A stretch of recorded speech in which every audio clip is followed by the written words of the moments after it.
নীল আড়ি থেকে পাশ কাটিয়ে সামনে এগিয়ে গেল, কিন্তু ততক্ষণে আখিল কুহু নাগালের বাইরে। তারা যে কোথায় গেল তাও নীল ঠাহর করতে পারছে না। ও চিন্তিত মুখে আশেপাশে দেখতে লাগলো। সন্ধে হতে চলল। নেহা চিন্তিত মুখে বারান্দায় দাঁড়িয়ে সামনের পিচ ঢালা রাস্তায় তাকিয়ে আছে। ভয়ার্ত চিন্তিত চোখ দুটো কারো আশার প্রহর গুলছে। কুহু সেই কখন হুড়মুড় করে তাড়াহুড়ো দেখিয়ে বেরিয়ে গেল, এখনো আসার নাম নেই। এদিকে বিকেল গড়িয়ে সন্ধ্যা হতে চলল। সূর্য পশ্চিমে পাড়ি জমিয়েছে সেই কখন। এতক্ষণ সে তার দিগন্তে পৌঁছে গা ঢাকা দিয়েছে, অথচ কুহুর টিকিটাও দেখা যাচ্ছে না। মেয়ে জ্বালিয়ে ছাড়ো। এদিকে বাড়িতে বাজনা বেজে যাবে আর কিছুক্ষণ পর। ফুপিয়ে একটু সামনে রাখছে এই যা, কিন্তু এভাবে আর কতক্ষণ? কুহুর বাবা চলে এলে তো এই মেয়ের সাথে সাথে সবার ঘাড়ের মাথাও আর রবে না। সবকটা মুন্ডু ঘাট থেকে পড়ে মাটিতে গড়াগড়ি খাবে। কি একটা বিরক্তিকর অবস্থা। নেহা কখন থেকে ফোনেও কল করে চলেছে, কিন্তু সেটা সুইচ অফ বলছে। বিরক্তির টেনশনে মেয়েটার প্রাণ যায় যায় হাল। নেহা নিচে চলে গেল। আখিল কুহু গাড়িতে বসে আছে পাশাপাশি। আখিল ড্রাইভ করছে, একটু পরপর আর চোখে কুহুকে দেখছে। কুহু বেচারি নিজের কাজে লজ্জায় কান কেটে মাথা নিচু করে রেখেছে। আখিল হঠাৎ গাড়ির ব্রেক কষল, যার দৌড়ত কুহু কিছুটা সামনে ঝুঁকে গেল। হঠাৎ মাঝ রাস্তায় গাড়ি থামাতেই কুহু বেশ ঘাবড়ে গেছে। গাড়ির কালো গ্লাস ভেদ করে কুহু বাইরে দৃষ্টি দিতেই দেখতে পেল কুহু নিজের বাড়ির কাছাকাছি চলে এসেছে। আর এখন যেখানে তাদের গাড়ি অবস্থান করছে তা ব্রিজের ওপর। কুহু আশেপাশে ভালো করে দেখে ভীত দৃষ্টিতে আখিলের দিকে তাকালো। আখিল স্টিয়ারিং এ হাত দিয়ে কুহুর দিকেই চেয়ে আছে। তার চাহনি কি গভীর, নেশা লাগানো। কুহু ঢোক গিলে আখিলের দিকে এক ভ্রু উঁচু করে জিজ্ঞাসা দৃষ্টিতে তাকালো। আখিল কুহুর চাহনি সম্পূর্ণ অবজ্ঞা করে নিজের চাহনি কুহুর দিকে স্থির করে রাখল। আখিলের চাহনিতে কুহুর অস্বস্তি হচ্ছে, সেই চাহনিতে অন্য কিছু খেলা করছে। কুহু মুখ ফিরিয়ে নিল। কেন জানি অজানা এক ভয় কাজ করছে। গাড়ির ভেতর এসি অন করা, তবুও কুহুর কপালে বিন্দু বিন্দু ঘাম জমেছে। কুহু সেটা শাড়ির আঁচল দিয়ে মুছে নিল। ঠোঁটে ঠোঁট চেপে জিভ দিয়ে ভিজিয়ে নিল তার চিকন পাতলা নরম ঠোঁট। আখিলের দিকে পুনরায় দৃষ্টি দিতেই দেখতে পেল আখিল এখনো আগের মতনই এক দৃষ্টিতে তাকিয়ে আছে।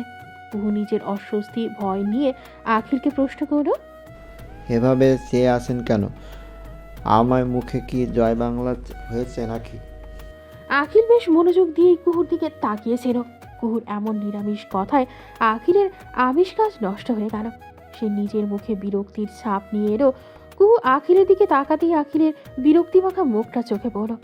আখিল সিট বেল্ট খুলে গাড়ি থেকে নেমে অপর পাশে গিয়ে কুহুকেও নামালো। আখিলের এহেন কাজে কুহু হকচকিয়ে আখিলের দিকে তাকালো। না, তার কোনো উদ্বেগ নেই। সে কুহুর হাত ধরে একদম ব্রিজের মেঝো পাঁচিলের সাথে ঠেস দিয়ে দাঁড় করানো। কুহু আখিলের কাজের মাথা মুন্ডু কিছু বুঝতে পারছে না। কুহু আরও এক ধাপ অবাক করে দিয়ে আখিল কুহুর একদম কাছে এসে ওর দুপাশে হাত রাখল। কুহু ভ্যাবাচাকা খেয়ে আখিলের কাজকর্ম দেখছে। কুহু আশেপাশেও তাকালো না, আশেপাশে কেউ নেই। অবশ্য এটা রাস্তার মাঝে হওয়ায় এখানে তেমন কেউ আসা যাওয়া করে না। ব্রিজের কর্নারে একটা কৃষ্ণচূড়া ফুলের গাছ, তার পাশেই বুনলতা আরও ছোট ছোট গাছপালা। ব্রিজের নিচে সরু নদী বয়ে গেছে। নদীর মাতাল করা ঢেউ বাতাসের সাথে সাথে খেলা করে চলেছে। হাওয়ায় আখিলের সিল্কি চুলগুলো এলোমেলো হয়ে কপালে এসে পড়েছে। গায়ের অফ হোয়াইট শার্টটা একটু দুলছে। ফর্সা মুখটায় সন্ধ্যের আবাসের আলো এসে পড়ায় ছেলেটাকে কি মোহনীয় লাগছে। কুহু এক দৃষ্টিতে আখিলের দিকে তাকিয়ে আছে। আখিল কুহুর চাহনিতে দুষ্টু হেসে বলে, এতক্ষণ তো আমি তোমায় দেখছিলাম, এখন তো দেখছি তুমি আমায় চোখ দিয়ে খেয়ে ফেলেছো। আখিলের এহেন কথায় কুহু লজ্জা পেয়ে চোখ নামিয়ে নিল। কুহু মাথা নিচু করে পিচ ঢালা ব্রিজের মেঝেতে দৃষ্টি ফেলে ঠোঁট চেপে হাসছে। হঠাৎ নিজের গায়ে ঠান্ডা স্পর্শ অনুভব করে কুহু চোখ তুলে আখিলের দিকে তাকালো। তার সামনে দাঁড়ানো সুদর্শন যুবক নিজের বলিষ্ঠ হাতের আঙুল দিয়ে কুহুর খোলা চুলের এক গুচ্ছ গাল থেকে সরিয়ে নিজের আঙুলে পেঁচিয়ে নিল। পেঁচানো চুলগুলো গভীর মনোযোগ দিয়ে সে দেখছে। বাচ্চাদের মতো সূক্ষ্ম চাহনি দিয়ে সে যেন চুলগুলো সম্পর্কে বিস্তারিত ভাবছে। কুহু আখিলের দিকে তাকিয়ে হেসে ফেলল। আখিল কুহুর দিকে তাকিয়ে ডান ভ্রু উঁচু করে বলল, হাস্য কেন? অনেক হাসি পাচ্ছে বুঝি? কিছুক্ষণ আগেও তো কেঁদে কেঁদে চোখগুলোকে ডিম বানিয়ে ফেলেছিলে, এখন এত হাসছো কেন? কুহু নিজের হাসি বন্ধ করে আখিলের দিকে চোখ পাকিয়ে তাকালো। রাগী কণ্ঠে বলল, কেন? আমার হাসি বুঝি আপনার সহ্য হচ্ছে না? আমাকে কাঁদাতে ভালো লাগে আপনার? আখিল কুহুর চুলগুলো ছেড়ে দিয়ে ব্রিজের সাথে ঠেস দিয়ে দাঁড়িয়ে বলল, ভালো লাগে না, আবার মন্দও লাগে না, কারণ কাঁদলে যে কাউকে এতটা। কুহু ভ্রু কুচকে বলল। কি? আখিল কুহুর কানের কাছে ফিস ফিস করে বলল, কাঁদলে একদম তোমায় আকাশ থেকে পড়া কাঁদুনি পরীর মতো লাগে, যার কাজই হলো ভ্যা ভ্যা করে কাঁদা। আখিল কথাটা বলে হো হো করে হেসে উঠল। কুহু চোখ গরম করে বলল, আপনি আমার সাথে মজা করছেন? আমি ভ্যাবা করে কাঁদি? হাসি বন্ধ করুন, হাসি বন্ধ করুন বলছি, নয়তো ধাক্কা মেরে এখান থেকে ফেলে দেবো নিচে। আখিল নিজের হাসি বন্ধ করে কুহুর দিকে অবাক করা ভঙ্গি দেখিয়ে বলল, আবারও তুমি আমায় ঠেট দিচ্ছ। কি সাংঘাতিক মেয়ে তুমি! এরকম জন্মানবিহীন একটা জায়গায় একটা ছেলেকে একা পেয়ে এভাবে তাকে হুমকি দিতে একবার বাদলো না? ই আল্লাহ, রহম করো আমাকে, এ মেয়ের থেকে মুক্তি দাও। আখিলের কথা শেষ হতে দেরি কি কুহুর উড়নচণ্ডীর মতো ওর কাছে গিয়ে কলার চেপে ধরে রক্তচক্ষু নিয়ে বলল, মুক্তি? আপনি আমার থেকে মুক্তি পেতে চান? ওই হতাশার কাছে যেতে চান? একদম মেরে দেব আমি আপনাকে। আপনি আমাকে চেনেন না, একদম খুন করে দেব বলছি। আখিল স্নিগ্ধ চোখে কুহুর দিকে চেয়ে কলারে রাখা হাত দুটো ধরে আস্তে করে সরিয়ে দিল। কুহু তখনও বিস্ফোরণ চোখে আখিলের দিকে তাকিয়ে আছে। আখিল আচমকা কুহুর গালে কিস করল। কুহু এটার জন্য মোটেও প্রস্তুত ছিল না। নিজেকে শূন্যে ভাসমান লাগছে। সবকিছু যেন থমকে গেল। শুধু বুকের ভেতর কেউ ধারুম ধারুম করে হাতুড়ি পেটাচ্ছে। আখিল কুহু অবাক করে দিয়ে আবারও কুহুর ডান গালে কিস করল। কুহু আখিলের মুষ্টিতে আবদ্ধ নিজের হাতের আঙুলগুলো শক্ত করে নিল। আখিল ফিসফিসিয়ে কুহুর কানের কাছে গিয়ে বলল, লজ্জা পেলে তোমায় আস্ত একটা রক্তযাজবের মতো লাগে কুহু পাখি। তখন ইচ্ছে করে সেটা ছিল বুক পকেট রেখে দিস। ইস, এমন করে লজ্জা পেও না কুহু পাখি, আমি যে মরেই যাব। আখিলের এমন ফিসফিসানি বলা কথাগুলো কুহুর কানে ঝিম ধরিয়ে দিল। কান যেন গরম উত্তাপ নিচ্ছে। নিজেকে লজ্জায় আরো আষ্টে পৃষ্ঠে নেতিয়ে পড়ল কুহু। আখিল কুহুকে এভাবে দেখে মুচকি হেসে ওকে স্বাভাবিক করার জন্য বলল, এমনিতেই তো আমি তোমায় ছেড়ে দিয়েছিলাম, তুমি তো বলেছিলে আমাকে আমার করা কাজ তোমায় মাত্রাতিরিক্ত বিরক্ত করে, তাই তো সরে এসেছিলাম। কুহু চোখ তুলে আখিলের দিকে তাকালো। আখিল এবার নিজের দৃষ্টিতে ব্যথা নিয়ে এলো। কণ্ঠে আনলো চাপা অভিমান। জানো কুহু পাখি, আমার মনে হয়েছিল আমি মরেই গেছি, আমি ভীষণভাবে পরাজিত হয়ে গিয়েছি। হ্যাঁ, হেরে গিয়েছি। জীবনের সবচেয়ে বড় ধাপে এসে হোঁচট খেয়ে পড়ে গিয়েছি, হয়তো সেখান থেকে আর কখনো উঠতে পারবো না। নিজের ভিতর তিলে তিলে গড়ে উঠেছিল এক নিষ্ঠুরতম ব্যর্থতা, আর সেই ব্যর্থতার বেড়াজালে তৈরি হয়েছিল চাপা কষ্ট। যে কষ্ট ভাগ আমি কাউকে দিতে পারবো না, কেউ বুঝবে না সে ব্যথা। কত কষ্ট নিয়ে তোমায় এড়িয়ে চলতাম, লুকিয়ে লুকিয়ে তাকিয়ে থাকতাম, আর তুমি ভার্সিটিতে যাওয়া বন্ধ করে দিলে। তোমাকে আর দেখতে পারছিলাম না, আমার মনে হচ্ছিল কেউ আমায় চাপা দিয়ে রেখেছে, তাই বুঝি দম বন্ধ হয়ে মারা যাব। সেদিন আনিতাকে তোমার কথা জিজ্ঞাসা করতাম, কিন্তু করা হয়ে ওঠেনি। আচ্ছা, এতটা কষ্ট কেন দিলেন? আমায় কি আরও আগে গ্রহণ করা যেত না? তাহলে আমার কষ্টটা একটু হলেও কমতো। কুহু মাথা নিচু করে নিল। নিজেকে নিজের কাছে ভীষণ অপরাধী মনে হচ্ছে। চোখ দুটো ঝাপসা হয়ে আসছে। এই বুঝি বাঁধ ভেঙে পড়বে, কিন্তু তার আগে আখিল কুহুকে জড়িয়ে ধরো। আলতো হেসে কুহুর মাথায় চুম্বন এঁকে দিল। কুহু যেন আশকারা পেয়ে গেল। বাঁধ সরিয়ে কান্নার স্রোত বয়ে দিল। শক্ত করে আখিলকে জাপটে ধরো। আখিল কুহুকে সরিয়ে দু হাতে ওর গালে হাত রেখে চোখের পানি মুছে দিয়ে বলল, ডোন্ট ক্রাই কুহু পাখি, আমি তোমায় কাঁদলে সুন্দর বলেছি বলে যে তুমি দিন দুনিয়া ভুলে শুধু কাদার মিশনে লেগে যাবে, এ কিন্তু আমি বলিনি। চুপ করো তো, কান্না থামাও। জানো, আজকে আমি প্রশান্তির ঘুম দিতে পারবো, ভীষণ শান্তিতে। আজকের না, এখন থেকে প্রতিটি রাত প্রতিটি দিন কাটাতে পারবো। শুধু তুমি আমায় জড়িয়ে রাখো, আমার পাশে থেকো, এমনই করে ভালোবেসে যেও। কুহুর কান্নার স্রোত যেন আরো বেড়ে গেল। না, কুহু থামছে না।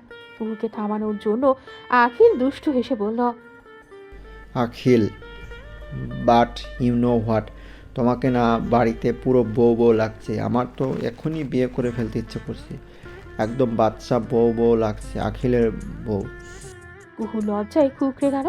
কান্না থামিয়ে দিয়ে কানের কাছে বারবার যেন কেউ প্রতিধ্বনি করতে লাগলো, আখিলের বউ। আখিল হেসে ফেলল। ওরে, টমেটো হয়ে যাচ্ছে গো। তোমায় তো সবজিওয়ালা এসে নিয়ে যাবে, তখন আমার বউ খোঁজার মিশনে লেগে পড়তে হবে। কুহু কোনো প্রতিক্রিয়া করল না। আখিলের থেকে দূরে সরে ঘুরে দাঁড়ালো, বাড়ির দিকে যেতে যেতে বলল, আমি বাড়ি যাচ্ছি, রাতে আপনাকে কল করব। এখন যান। আখিল বাত সেধে পেছন থেকে বলল। ফোন নাম্বার কই থেকে পাবে? কুহু পা চালাতে চালাতে বলল। মেসেঞ্জারে। এখন যান। আখিল নাছরবান্দা হয়ে কুহুর সামনে এসে দাঁড়ালো। কুহু ভ্রু কুচকে বিরক্তি নিয়ে তাকালো। কেন ফোন পাম নাম? কুহু আখিলের মুখ চেপে ধরে বলল। নো মোর ওয়ার্ডস, আমি যেটা বলছি সেটাই। কুহু হাত সরিয়ে নিল। আখিল বাচ্চাদের মতো ঠোঁট উল্টে অসহায় মুখ করে তাকালো। কুহু ফিক করে হেসে সামনের দিকে অগ্রসর হলো। আখিলও পেছন থেকে হালকা হাসল। দুরু দুরু বুকের স্পন্দন নিয়ে কুহু বাড়ির ভেতর পা রাখলো। মাগরিবের আজান পড়ছে। প্রকৃতিতে অন্ধকার ধেয়ে আসছে, মৃদু আবছা আলো এখনো বিরাজমান। কুহু এক হাত দিয়ে আরেক হাত ঘষতে ঘষতে সদর দরজা পার করে ভেতরে গিয়ে দাঁড়ালো। ভেতরে যেতেই বসার ঘরে বাড়ির মহিলা পার্টিকে কুহুর চোখে পড়ল। কুহুকে দেখা মাত্রই মহিলাগণ উঠে দাঁড়ালো। তাদের চোখে বিস্ময়, প্রশ্ন, ভয়ভীতি। কুহুকে দেখা মাত্রই সবার চোখের বিস্ময়, প্রশ্ন, ভয় সবকিছু ক্ষোভের রূপ ধারণ করল। কুহু তাদের চাহনিতে ঢোক গিলে নিজেকে কিছু করার শাসন শোনানোর প্রস্তুতি নিল। মহিলাগণ থেকে নেহা কুহুর কাছে এগিয়ে এলো। কুহুর পাশে সে দাঁড়িয়ে ভয় প্রশ্ন নিয়ে ওর দিকে দৃষ্টি নিবন্ধ করল। মহিলাগণ থেকে কুহুর কাকিয়া বলে উঠল। কিরে কুহু, তোর কি কাণ্ডজ্ঞান কোনো কালই হবে না? সে কখন বেরিয়ে গেলি? এই তোর বাড়ি আসার সময় হলো? যাবার সময় তো বলে কয়েও গেলি না যে যাচ্ছিস কোথায়। কুহু নির্বাক দৃষ্টিতে মাথা নিচু করে আছে। কুহুর মা ক্রুদ্ধ হয়ে চেঁচিয়ে বললেন, কোথায় গিয়েছিলি? কথা বলছিস না কেন? কুহু তার মায়ের হুঙ্কারে কেঁপে উঠল। ভয়ে মুখ দিয়ে কথা বের করতে পারছে না। ফুপিয়া কুহুর মাকে থামিয়ে বলল, আহা, থামো তো ভাবি। কুহু কোথায় গিয়েছিলি? আর তখন ওরকম হন্তদন্ত হয়ে বেরিয়ে গেলি কেন? কুহু তাদের সবার প্রশ্নের উত্তর নিজের মস্তিষ্কে সাজাতে লাগলো। যে মিথ্যার বন্যা এখন কুহু ভাসাতে চলেছে, তার একটা শক্তপোক্ত বাঁধও এঁটে নিল মস্তিষ্কে। কুহু নিজেকেই যথাসাধ্য স্বাভাবিক করে চোখ তুলে ফুপিয়ার দিকে তাকিয়ে বলল, ফুপিয়া তখন আমার ফোনে আনির মানে আমার ফ্রেন্ড আনিতার কল এসেছিল। আমি ওর সাথে দেখা করতে যেতাম। আসলে অনেক দিন ভার্সিটি যাওয়া হয় না, তাই ও বলছিল আজকে একটু অমনি ঘুরতে বের হই। ওর শরীরটাও খারাপ, তাই দেখে আসতে বলছিল। তখন আমি ভালো মানে ধীরে সুস্থে বের হচ্ছিলাম, কিন্তু ও কল করে বলল ও নাকি মাঝ রাস্তায় অসুস্থ হয়ে পড়েছে। তাই আমি হন্তদন্ত হয়ে বেরিয়ে গিয়েছিলাম, কিন্তু গিয়ে দেখি ও প্র্যাঙ্ক করেছে। কুহু নিজের মিথ্যের আরো বন্যা বানিয়ে অবশেষে ছাড় পেয়ে নিজের রুমে এলো। ওর পেছন পেছন নেহা। কুহু ঘরে ঢুকেই ধপাস করে বিছানায় শুয়ে পড়ল। ভীষণ টায়ার্ড লাগছে। নেহা বিছানার কোনায় বসে কুহুর দিকে প্রশ্ন নিক্ষেপ করলো। নিচে যেগুলো বললি আমি 100% শিওর সে সমস্ত কিছুই সত্য না। সত্যি করে বলতো কোথায় গিয়েছিলি? কুহু নেহার কথা সম্পূর্ণ অবহেলা করে উঠে বসল। আলমারি থেকে টি শার্ট প্লাজো বের করে ওয়াশরুমের দিকে যেতে লাগলো। নেহা পেছন থেকে কত ডাকলো, কিন্তু কুহু আর সাড়া দিল না। সে তার গন্তব্য ওয়াশরুমে যেয়ে ঠাস করে দরজা লাগিয়ে দিল। আখিল বাড়িতে গিয়ে সোজা নিজের দাদিজানের রুমে ঢুকে গেল। দাদিজান সোফায় বসে বই পড়ছিলেন। তখন তার নাতির আগমন ঘটে। তিনি কারো আসার শব্দে বই থেকে চোখ সরিয়ে দরজার দিকে তাকাতেই আখিলকে আবিষ্কার করলেন। আখিলের মুখটা আজ হাস্যোজ্জ্বল লাগছে। এতদিন নাতির ফ্যাকাশে মুখ দেখে তিনি নিজেও ভেতর ভেতর কষ্ট পাচ্ছিলেন। আজ নাতির উৎফুল্ল মুখখানা দেখে তার মন জুড়েও এক চিলতে খুশির আলোড়ন পড়ে গেল। আখিল দাদিজানের কাছে গিয়ে দাদিজানের হাত ধরে উঠিয়ে নাচতে লাগলো। দাদিজান আখিলকে এত খুশি দেখে নিজেও খুশি হয়ে গেলেন। হাসি হাসি মুখ করে আখিলকে প্রশ্ন করেন।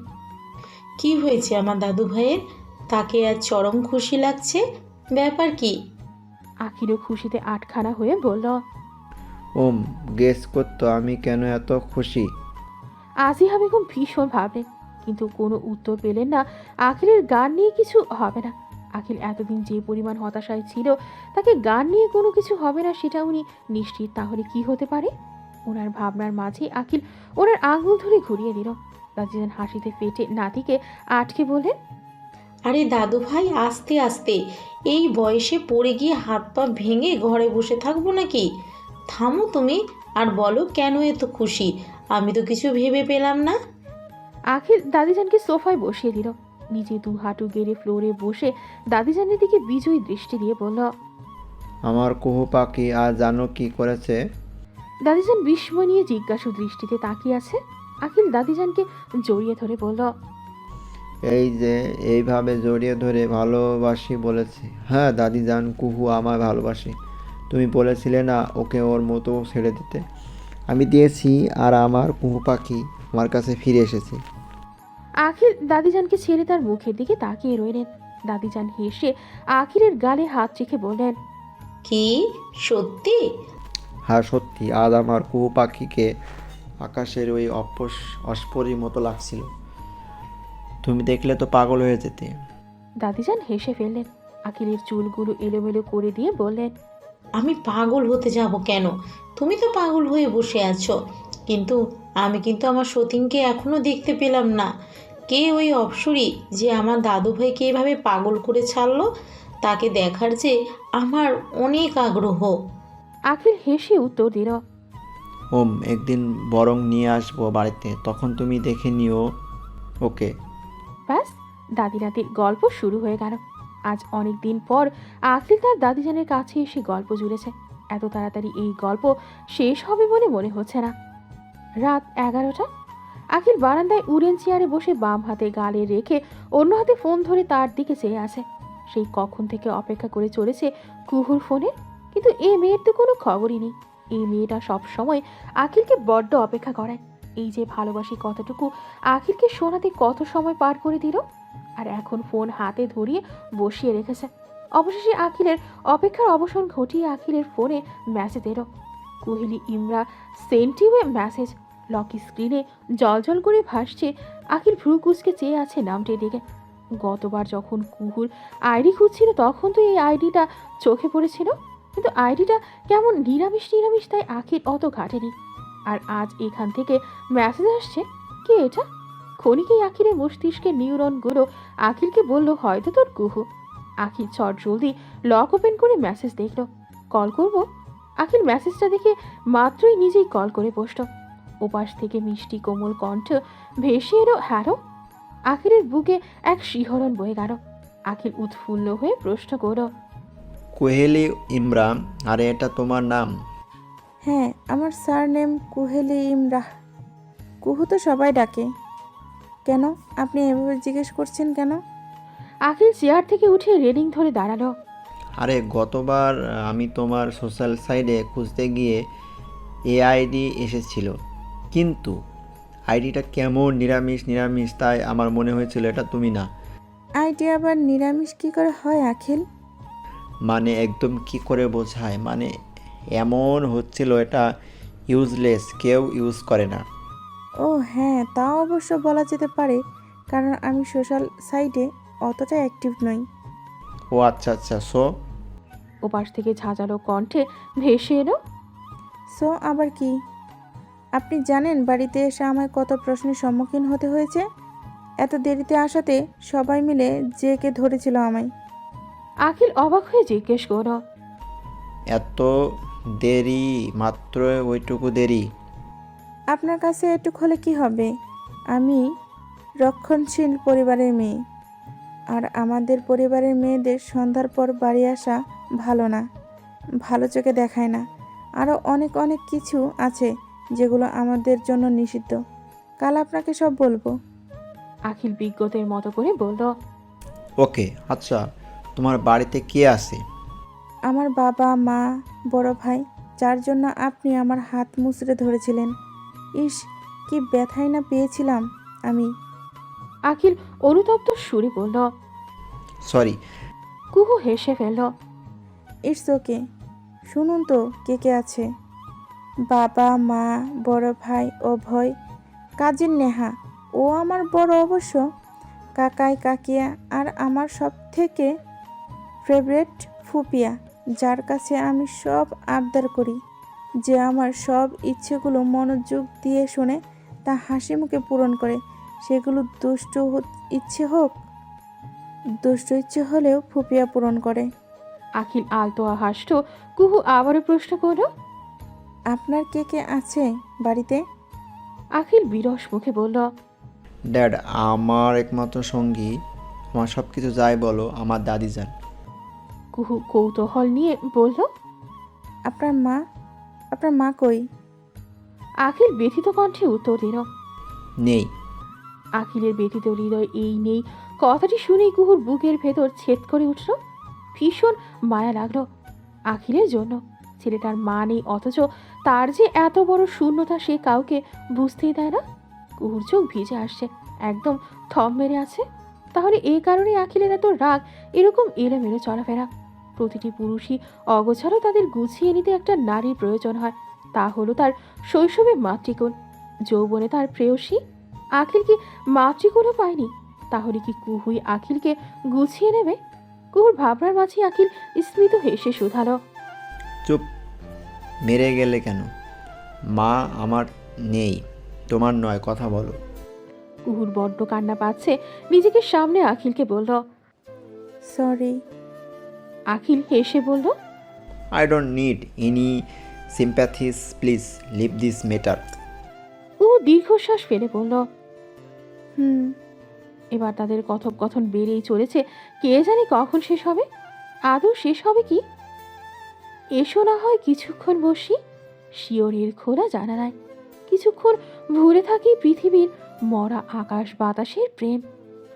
বসন্তের আলোড়ন জুড়ে আছে পুরো শহর, প্রকৃতি সেজে আছে রঙের মেলায়। ফুলে ফুলে ভরপুর আজ যান্ত্রিক শহরের ফুলের কণাগুলো। শহরে আজ কৈশোরীদের মেলা, বসন্তের আভাসে তারা নিজেদের বসন্ত কন্যা সাজিয়ে নেমে এসেছে ব্যস্ত শহরের প্রান্তরে। এই মৌসুমে কন্যাদের এমন সাজে গান কবিতা ছড়ালে ব্যাপারটা মন্দ হবে না। আর এই কাজই যেন তুলে নিল প্রকৃতির পাখি মহল। তাদের কণ্ঠে মিষ্টি কলরব করতানে বাতাসে বইছে বসন্তের বাজনা। ইস, কতই না মধুর লাগছে সবকিছু। সকালের রৌদ্রোজ্জ্বল আলতো আলোর স্পর্শ করলো আখিলের চোখ। সে কৌশল দিয়ে তা আড়াল করে আবারও ঘুমে মগ্ন হলো। আজ যে পহেলা ফাল্গুন, তা তার জন্য তেমন কিছু না। সে তো এসবের খোঁজ খবরই রাখে না। তার সব কিছুই চলে ব্রিটিশদের ইংরেজি ক্যালেন্ডারে। কিন্তু আরেকজনের তো এসব নিয়ে গভীর উৎসাহ উদ্দীপনা কাজ করে। তাই তো সে আজ আখিলকে বলে রেখেছিল বসন্তের পহেলা ফাল্গুনের পুরো দিনটা সে তার প্রিয়র সাথে কাটাতে চায়। তাই তো সকাল সকাল বাড়িতে গ্রুপ স্টাডির কথা বলে ব্যাগ ভর্তি সে তার বাসন্তী রঙা জামদানি, শাড়ি, মেকআপ আর জিনিসপত্র, চুড়ি গহনা সব নিয়ে পাড়ি দিয়েছে তার বান্ধবী আনিতার বাড়ি। যদি সে জানতো তার ব্যক্তিগত পুরুষ তার এত গুরুত্বপূর্ণ, ইচ্ছেটা বেমালুম ভুলে বেলা 10টা অবধি এখনও বিছানায় পড়ে পড়ে আছে, তাহলে সে তার গন্তব্য পাল্টে আখিলের কাছে এসে তাকে নির্ঘাত কুপঘাত করে দিত। কুহু তার গন্তব্যে পৌঁছে গিয়ে নিজেকে সাজানোর কাজে ব্যস্ত হয়ে পড়েছে। আখিলের বেডের পাশে বেডসাইড টেবিলের উপর ফোনটা যে সর্বোচ্চ গতিতে সেই কখন থেকে বেজে চলেছে, এই নিয়ে বোধহয় 36টার বেশি অ্যালার্ম বেজে গেছে। এই একটা বাজনা ঝংকারে বোধহয় এবার অ্যালার্মটা নিজেই অতিষ্ঠ হয়ে থেমে যাবে। যদি তার নিজে চলার সক্ষমতা থাকতো, সে বোধহয় কস্মিন কালেও আখিলের আশেপাশে আসতো না। আজিহা বেগম নাদিকে ডাকতে তার ঘরে এসেছিলেন। এসে এই তুমুল খাপছাড়া বিদেশি গানের বাজনা শুনে সকাল সকাল তার মেজাজটাই চলে গেল।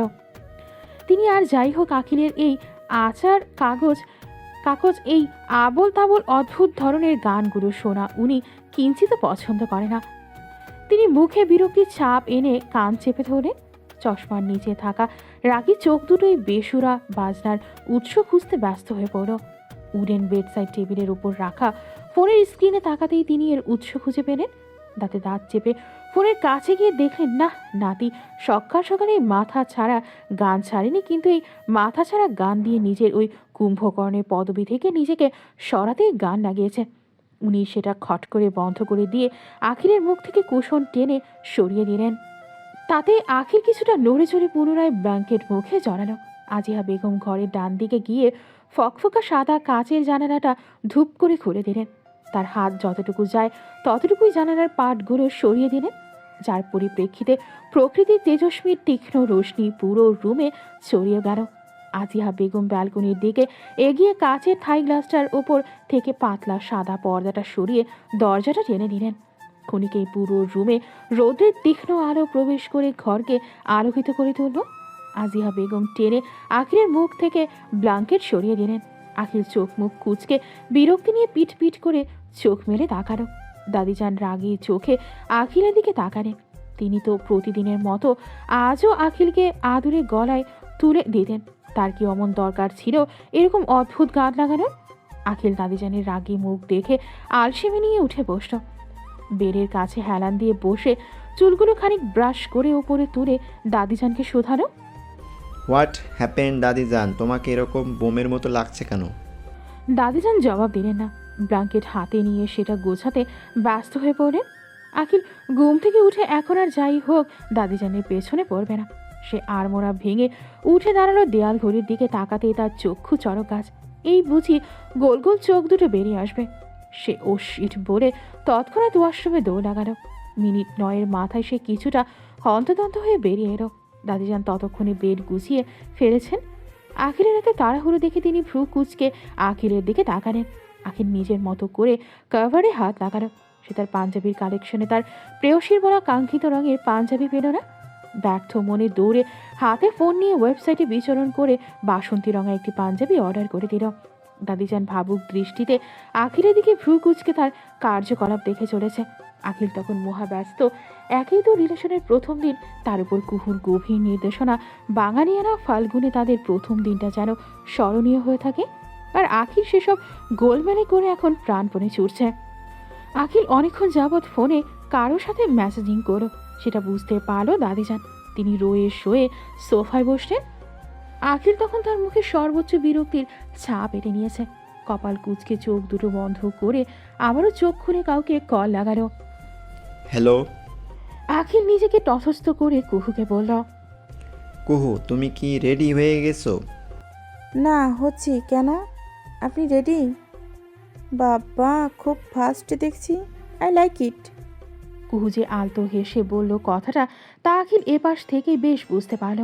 কুহুর এমন হাসি মাখা ভরসাগ্রস্ত কথায় আখিল যেন আরো এলোমেলো হয়ে পড়ল। মাথা চুলকে থেমে থেমে আমতা আমতা করে বলল, না অ্যাকচুয়ালি কুহু আব্বা, আমি মানে তুমি যে রাতে বলেছিলে তোমার ওই কি যেন বাসন্তী না সামথিং। বাসন্তী শাড়ি? না, আমার জন্য যে পাঞ্জাবির কালার বলেছিলে। ও, বাসন্তী রঙা পাঞ্জাবি আপনি পরেছেন? ভালো হয়েছে, দুজনে ম্যাচিং। দিনটি একদম গেঁথে থাকবে আমার মনে। কুহু হেসে বলল কথাটি। আখিল কুহুর এই হাসিতে যেন আরো ভয়ে জড়িয়ে যাচ্ছে। কি সুন্দর হাসির ঝঙ্কার এই মেয়ে। হাসির কথা ভাবতেই কুহুর থানি লঙ্কা মার্কা রাগের কথা আখিলের মাথায় খেলে গেল। আখিল এখন যা বলতে চলেছে তাতে কুহু যে কি করবে তা ভেবেই কুল পাচ্ছে না আখিল। আখিল গলা খাকারি দিয়ে গলা পরিষ্কার করে বোকা হেসে বলল, অ্যাকচুয়ালি তোমার চুজ করা ওই রঙের কোনো পাঞ্জাবি আমার নেই, অ্যান্ড আমি ভেবেছিলাম অর্ডার করে দেবো, বাট রাতে ভুলে গিয়েছি। এখন অর্ডার করালাম, ওরা বলেছে এই আজকে নাকি কোনো ডেলিভারি করবে না। সো কি এতটা কেয়ারলেস আপনি কি করে হতে পারেন? আল্লাহ, আমারই দোষ, একটু বেশি এক্সপেক্ট করে ফেলেছি। আমি এত করে বললাম আর আপনি রিলেশনের প্রথমেই এত বেখেয়ালিপনা? তাহলে আমি জাস্ট ভাবতে পারছি না এখন আমার কি বলা উচিত আপনাকে। বলুন যে থাক, আমি যাব না, আপনাকে পড়তে হবে না। আপনি হয়তো ভুলে যাচ্ছেন আমি কুহু, আমি অন্যদের মতো একদমই নই। যেতে হবে আপনাকে আমার সাথে। বাসন্তী পাঞ্জাবি লাগবে না? হোয়াইট আছে কি? আখিল এতক্ষণ মাথা চুলকে কুহুর কথা শুনছিল। কুহুর শুধানোতে তড়িৎ জবাব দিল, হ্যাঁ অবশ্যই আছে। কুহু দাঁতে দাঁত চেপে বলল, তাহলে তাই পরে আসুন আর আমায় উদ্ধার করুন। আখিল আলতো হেসে থ্যাঙ্কস বলবে কি তার আগেই কুহু খট করে কল কেটে দিল। আখিল দীর্ঘশ্বাস ফেলে ফোন রেখে আবারও কাভারের কাছে গেল। দাদিজান এতক্ষণ বসে আখিলের কার্য করা ফোনের অ্যাপ দেখছিল। তিনি বোধহয় কিছু আজ করতে পারেন। আখিলের কাছে গিয়ে ঠোঁট টিপে হেসে বললেন,